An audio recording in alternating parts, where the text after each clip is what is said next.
오늘부터는 설교 시간을 조금 줄이고요. 설교 후에 찬송가 한 곡 정도의 시간인 2분에서 3분 정도 조용히 개인적으로 기도하고 주기도문으로 마치도록 하겠습니다. 특별히 오늘은 제가 꼭 명강교회 설교하러 온 것 같은 그런 은혜가 있습니다. 우리 이렇게 권사님들께서 찾아와 주셔서 진심으로 감사를 드립니다. 지난 시간에 이어서 오늘도 지혜가 무엇이고 그리고 지혜의 그 속성이 무엇인지를 한번 살펴보도록 하겠습니다.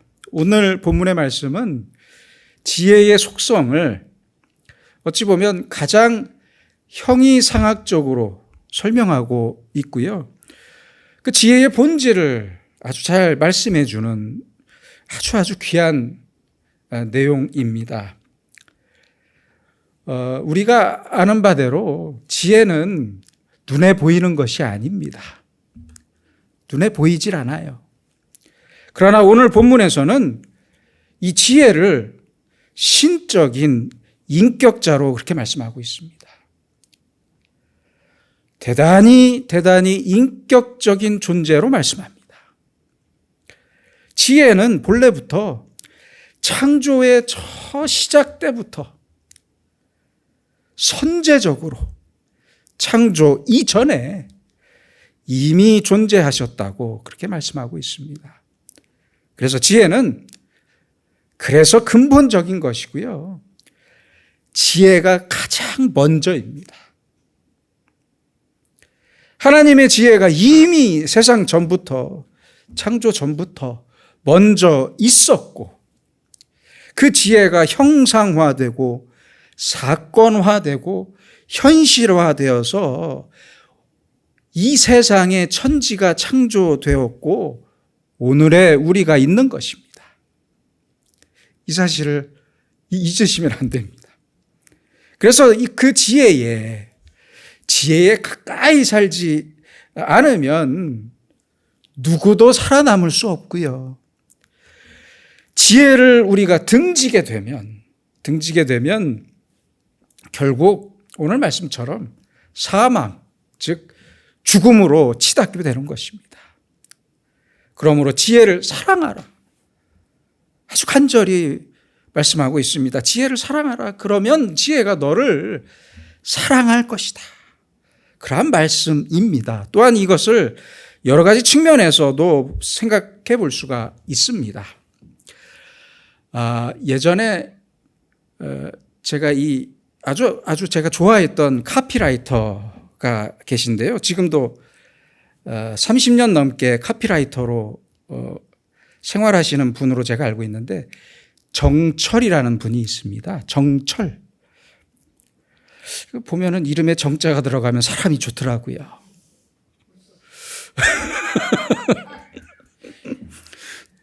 죄송합니다. 이 카피라이터인 정철이라는 분은 이런 말을 했습니다. 아주 공감이 가는 말인데요. 글을 쓴다는 것은 나의 머릿속에 있는 것을 그 생각을 그대로 이동시켜서 종이 위에 내려놓는 것이다. 너무 멋진 말을 쉽게 하시더라고요. 이분은 멋진 말을. 그렇습니다. 바로 이것이 글을 쓴다 하는 뜻입니다. 그런데 머릿속에 있는 생각이 맨날 똑같은 생각이라면 어제와 오늘이 똑같고 저 10년 전의 생각과 오늘의 생각이 똑같은 생각이라면 아무리 잘 내려놓아도 종이 위에 아무리 잘 내려놓아도 늘 똑같고 지루한 글만 쓰게 되는 것입니다. 그렇잖아요? 그래서 머리에 기대지 말고 눈을 사용하라고 말합니다. 내 눈으로 아주 치열하게 뭔가를 관찰해서 남들이 발견하지 못하는 뭔가를 발견해야만 남들과는 다른 좋은 글을 쓸 수 있다고 그렇게 말하고 있습니다. 정철이라는 분이 그렇게 말을 했어요. 다시 말하면 눈을 통해서, 내 눈을 통해서 사물이 말하는 것을 들을 수 있어야 합니다. 자연을 생각해 보세요. 자연도 마찬가지입니다. 내가 자연을 바라봅니다. 자연을 보아요. 그런데 나의 영적인 지각이 어두우면 아무것도 들을 수가 없겠죠. 반대로 내 영적인 지각이 밝아지면 이제는 꽃이 하는 말을 들을 수가 있습니다. 새가 하는 말을 들을 수 있어요. 하늘이 내게 전하는 말을 실시간으로 들을 수가 있습니다. 이제는 내가 인식의 주체가 아니고요. 자연이 인식의 주체가 되는 것입니다. 그래서 하늘이 내게 말을 해줘요. 아주 강하게 말을 해요. 이렇게 될 때 우리는 하나님의 지혜 속에 흡수되어서 살아갈 수가 있습니다. 분명히 하나님의 지혜 속에 살아갈 수 있습니다. 내가 매여 있는 아주 부분적이고 협소한 것만 보고 산다면 이러한 지혜는 전혀 알 수 없습니다. 그러므로 우리는 넓은 숲을 넓게 전망하듯이 그렇게 세상을 바라볼 수 있는, 그리고 지혜를 들을 수 있는 지각을 갖고 살아야 합니다. 또한 지혜라는 것은 아까도 말씀드렸다시피 창세 전부터 존재하셨던 인격적인 분이시기 때문에 이 지혜는 모든 것보다 우선입니다. 지혜보다 우선인 것은 없습니다. 세상의 현상이라는 이 그릇 속에는 현상만 있는 것이 아니라 또 다른 아주 신비로운 것들도 담겨 있습니다. 그런데 우리는 그 신비로움을 못 보고 삽니다. 그냥 지나쳐 버려요. 그래서 오늘 성경 말씀은 지혜, 그것은 본래 신비로운 신적인 인격체라고 설명하고 있습니다. 그래서 내가 지혜를 얻는 것이 아니라 지혜가 나를 찾습니다. 주객을 바꾸셔야 해요. 내 마음만 열면 언제든지 만나고 언제든지 듣고 언제든지 지혜를 얻을 수 있어요. 있습니다. 지혜가 나를 기다리고 있거든요. 우리가 지혜를 잊고 지혜를 듣지도 않고 만나려고도 하지 않으니까 결국은 어리석은 자가 되는 것입니다. 오늘 본문을 보면 지혜가 가장 먼저입니다. 선제적 지혜입니다. 모든 세상이 있기 전에 지혜가 있었다. 그리고 지혜는 인격적으로 존재했습니다. 여기에서 생각해 볼 것이 있습니다. 물질과 인격을 놓고 볼 때 과연 인격이 먼저냐 물질이 먼저냐 하는 것입니다. 오늘 성경은 인격이 먼저라고 말씀하고 있습니다. 그래서 모든 것을 물질이 먼저다라고 얘기하면서 모든 것을 물질의 구분으로만 생각하는 것이 바로 유물사관입니다. 유물사관, 공산주의입니다. 모든 것은 다 물질이다. 바로 이것이 공산주의입니다. 그 공산주의 철학의 기초입니다. 반면에 모든 것의 근본은 생명이고 생명의 근본은 인격이다. 이렇게 생각하는 사람에게 자유가 있습니다. 지혜가 있습니다. 생명과 지혜의 그 인격이 먼저입니다. 지혜가 주도하고 우리는 지혜를 따라가는 것입니다. 내가 주도하고 지혜가 따라오는 것이 아니에요. 우리가 언뜻 보기에는, 겉으로 보기에는 우리가 주도하고 우리가 자율적인 존재처럼 그렇게 보입니다만 아니에요. 깊이 생각해 보면 지혜의 지배하에 있는 것이고 지혜의 뜻을 따라가는 것입니다. 그게 그리스도인입니다. 직선적으로 따라야 하고 전적으로 따라야 하고 기뻐하며 따르고 그렇게 기뻐하며 따르다 보면 점점 더 기뻐하게 되고 점점 더 크고 위대한 하나님의 뜻을 받아들이고 그 속에서 살아갈 수 있는 것입니다. 하나님의 그 크신 섭리, 그 섭리를 알고 그것을 많이 알면 알수록 그 속에 내가 있음을 알게 됩니다. 이 사람은 절대 절망하지 않습니다. 자유합니다. 영화를 볼 때도 그러잖아요. 제가 영화 광이잖아요. 영화 아주 많이 좋아합니다. 근데 요새는 영화비가 비싸서 못 가겠어요. 바로 앞에가 시집인데, 예. 아무튼, 영화를 볼 때도 그렇잖아요. 영화의 그 일부 내용에 집착하지 않고 하면 안 되잖아요. 그것이 아니라 영화의 전체적인 내용을 생각하고 감독이 우리에게 전하고자 하는 그 전체의 뜻을 알고 테마를 아는 사람은 영화를 제대로 본 사람입니다. 그렇잖아요. 전체적인 뜻을 먼저 알고 그리고 부분을 따져봐야죠. 그 전체 뒤에는 누가 있습니까? 그 영화의 시나리오를 쓴 작가의 철학이 있습니다. 이 사람이 말하고자 하는 그 이야기를 알게 되면 처음부터 끝까지 잠깐 지나치는 장면도 놓칠 것이 없습니다. 집중하게 됩니다. 그것을 알고 영화를 보듯이 하나님께서도 이 큰 상상할 수 없는 이 온 우주를 창조하시고 인간을 창조하셨고 그로부터 수많은 사람들과 역사와 사건을 만드셨습니다. 그렇죠? 그리고 나서 지금의 내가 있는 거예요. 그래서 먼저 지혜가 있었던 것입니다. 하나님 마음속에 그 인격적인 지혜가 먼저 있었어요.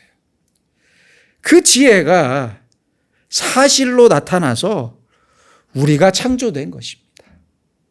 이 세상이 창조된 것입니다. 그렇기 때문에 우리는 언제나 그 근본을 먼저 생각하고 근본으로 돌아가야 합니다. 현상만 볼 것이 아니라 그 현상 안에 담긴 내용을 보고 겉만 보는 것이 아니라 속을 볼 줄 알아야 하고 하나님 마음의 그 깊은 뜻, 그 뜻이 무엇인지를 반드시 헤아릴 줄 알아야 합니다. 그래서요, 우리의 모든 일에는 우연이 없습니다. 우리 만남은 우연이 아니야. 여러분들이 오늘 여기 오신 것도 우연이 아닙니다. 여러분의 그 인생을 지금까지의 한평생을 한번 생각해 보세요. 떠올려 보세요. 가만히 보면 내 뜻대로 산 것 같고 내가 다 이룬 것 같아도요. 아닙니다. 아니에요. 한 발자국만 뒤로 물러서서 다시 객관적으로 깊이 생각하면서 보면 내가 한 일이 어디 있습니까? 어떻게 그렇게 자신할 수 있습니까? 없습니다. 다 하나님의 손으로 하신 일입니다. 어떤 때는 내 뜻대로 안 된 일이 훨씬 더 많아요. 오히려 그래서 돌이켜보면 내 뜻대로 안 되길 천만다행이에요. 그렇죠? 천만다행이에요. 당시에 나는 안 된다고 괴로워했지만 아니에요. 안 되길 잘했어요. 그게 바로 하나님의 지혜입니다. 그래서 오늘 말씀하시는 지혜는 아주 대단히 인격적이고 신적인 존재를 말하는 것이고요. 세상의 역사보다 먼저 있었고 천지 창조보다 훨씬 전에 언제인지 알 수 없을 정도로 우리의 지식으로는 도무지 상상조차 할 수 없을 정도로 먼저 있었다는 말씀입니다. 그리고 30절에 보시면 창조자가 되어 날마다 그의 기뻐하신 바가 되었다. 천지를 창조하는 그 큰 역사에 지혜가 함께 있었습니다. 놀라운 역사입니다. 이렇게 기뻐하시는 인격적인 지혜와 함께 사는 사람이 되어야 합니다. 그 사람은 지혜와 함께 기뻐하게 되고 지혜가 우리에게 주시는 큰 기쁨을 누릴 수 있게 됩니다. 누립니다. 누릴 수 있어요. 또 한 가지 신비로운 말씀은 구약의 지혜라는 말을 신약의 용어로 바꿔서 이해하면 제가 예전에도 말씀드렸다시피 바로 성령의 역사를 뜻하는 것입니다. 같은 의미입니다. 그래서 예수님이 세상에 오시기 전에 그 존재와 그 역사를 말씀하시는 것입니다. 그래서 말씀하셨던 거예요. 창조자가 되어. 지혜가 창조자가 되어서 이미 하나님의 창조에 함께 일하셨던 거예요. 함께. 그래서 오늘 성경 말씀은 여호와께서 태초에 일하시기 전에 만세 전부터 땅이 생기기 전에 지혜가 먼저 있었다는 그러한 말씀입니다. 그래서 모든 일이 우연하게 되어진 것이 아니에요. 아닙니다. 자연 발생적인 것도 아닙니다. 그렇게 얘기하는 것은요, 자연 발생적이다, 우연이다 이렇게 얘기하는 것은 아주 대단히 무책임한 이야기입니다. 보이는 것이 먼저가 아니고 보이지 않는 것이 먼저 있었어요. 우리가 지금 느끼고 경험하는 이 모든 일들이 사실 그것이 먼저가 아니고 그 전에 보이지 않는 하나님의 인격적이고 좀 더 세밀하시고 측량할 수 없는 지혜가 먼저 있었습니다. 하나님의 지혜가 먼저 있었고 그 지혜 안에 오늘의 내가 있다는 사실을 항상 기억하시고 사시기 바랍니다. 절대 잊지 말아야 합니다. 우리는 언제나 이 지혜를 환하게 볼 수 있어야 합니다. 다 그렇게 되면 다 알게 되고 확실하게 알게 될 것입니다. 그래야 우리는 더 평안하게 살 수 있고 기쁨을 누리며 살 수 있습니다. 생각해 보세요. 부모님들은 자녀를 키울 때 얼마나 많은 고생을 하십니까? 많은 수고를 합니다. 물론 개 중에는 생각 없이 자녀를 키우는 분들도 있어요. 왜 없겠습니까? 그럼 무책임한 사람들도 있지만 정상적인 부모라면 자녀들을 키우면서 이런 사람으로 키워야겠다. 그렇죠? 그런 생각은 다 하시잖아요. 그래서 하나씩 공부를 시켜요. 음악도 가르치고 미술도 가르치고 운동도 시킵니다. 그런데 자녀가 제가 운동 선수를 할 것도 아닌데 왜 운동을 시킵니까? 저는 음악가 할 생각도 없는데 왜 피아노를 치게 가르쳐 주십니까? 이렇게 따질 수 있는 것입니까? 아니잖아요. 어떻게 이렇게 부모에게 대들 수 있겠습니까? 저는 초등학교 제 기억에 초등학교 4학년 때인가 3학년 때로 기억하는데요. 바이올린이 그렇게 켜고 싶었어요. 어머니한테 바이올린 사달라고 했다가 구두 뒷굽으로 맞았습니다. 얼마나 아프든지. 아무튼 학교도 그렇습니다. 학교도 국영수만 중요한가요? 아니잖아요. 아니에요. 가정과 기술도 중요합니다.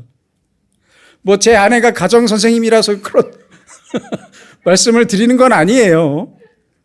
학교의 커리큘럼을 계획하고 짜는 분들이 아무 생각이 없어서 쓸데없는 과목을 넣은 것처럼 생각하십니까? 아니잖아요. 아니에요. 이미 학생들이 학교에 오기 전에 이미 그 국가의 교육에 대한 철학과 생각이 있었어요. 지혜가 있었어요. 하나님도 마찬가지예요. 그러므로 우리는 모든 것이 하나님의 지혜로부터 시작되었다는 사실을 알고 확실히 믿고 오늘 내가 처한 현실과 모든 일들을 감사해야 합니다. 그리고 생각해야 합니다. 오늘 만나는 나의 모든 사건 속에서 하나님은 나에게 무슨 말씀을 하고 계시는가?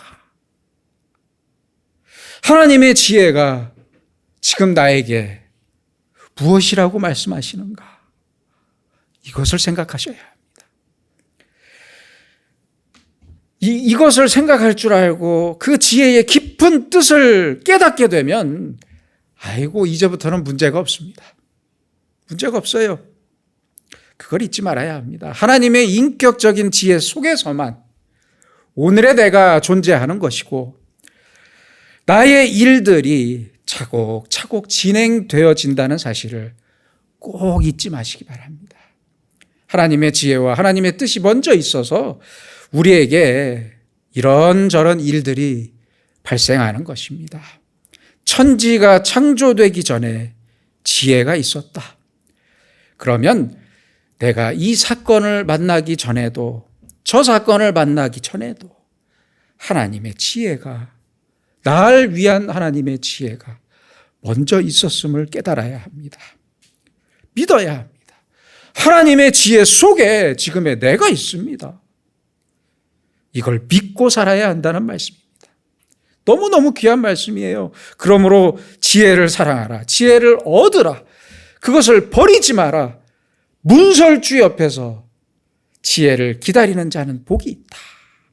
얼마나 귀한 말씀입니까? 문 밖에서 지혜가 나오기를 목매달고 기다리는 거예요. 지혜를 생각하라는 거예요. 잊지 말라는 거예요. 이렇게 간절한 마음으로 지혜를 찾고 지혜를 기다리고 사랑해서 지혜를 얻는 자는 생명과 은총과 기쁨을 얻을 것입니다. 이렇게 지혜와 동행하는 사람은 날마다 하나님의 은총이 함께 할 것입니다. 기도하겠습니다. 측량할 수 없는 큰 지혜로 세상과 인간을 창조하시고 그 사랑으로 인간의 역사를 이어가시고 우리를 생명의 길로 인도하시는 주님께 진심으로 감사드립니다. 어리석은 저희에게도 지혜를 허락하시고 어리석은 저희에게 지혜로 동행하셔서 무슨 일을 만나든지 좋은 일이든지 나쁜 일이든지 그 안에서 항상 주님의 음성을 듣게 하시고 이토록 어두운 세상을 살아가는 동안 주님의 지혜가 인도하시는 밝은 길을 따라 살면서 주님의 사랑과 은혜와 기쁨을 누리는 주님의 사람들이 되게 하여 주시옵소서. 예수님의 이름으로 기도드립니다. 아멘.